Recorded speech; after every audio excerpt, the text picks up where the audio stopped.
সাবেকি রান্নার সঙ্গে নতুন নতুন পরীক্ষা নিরীক্ষা চালিয়ে তাকেই ফের সাবেকির তকমা দেওয়ার ক্ষমতা বুঝি একমাত্র বাঙালির রান্নাঘরেই রয়েছে।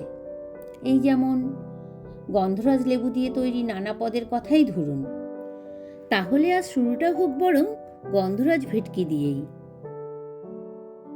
ম্যারিনেশনের জন্য আমি প্রথমে ভেটকি মাছগুলোকে ভালো করে ধুয়ে পরিষ্কার করে তাতে 3 চামচ মতো ফ্রেশ ক্রিম, বেশ খানিকটা গন্ধরাজ লেবুর রস আর হাফ চামচ গোলমরিচের গুঁড়ো ও সামান্য লবণ দিয়ে ভালো করে মাছটাকে আধ ঘন্টার জন্যে মেখে রেখে দিয়েছিলাম।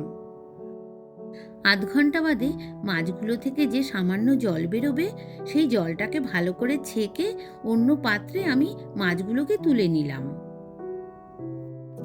এবার ওই মাছগুলোর উপরে লঙ্কা বাটা 1 চামচি, আদা বাটা 1.5 চামচি, লবণ স্বাদ অনুযায়ী, গন্ধরাজ লেবুর রস 2 থেকে 3 চামচি আর বেশ কিছুটা তেল দিয়ে আমি সুন্দর করে মেখে নেব।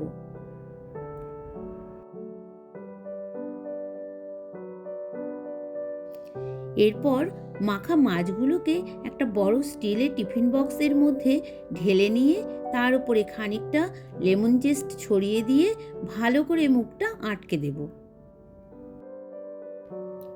অন্যদিকে কড়াতে কিছুটা জল দিয়ে একটা স্ট্যান্ড বসিয়ে মাছের টিফিন বক্সটা তার উপরে রেখে দিলাম আর সেটাকে আমি 20 মিনিটের জন্য ভাপে বসালাম।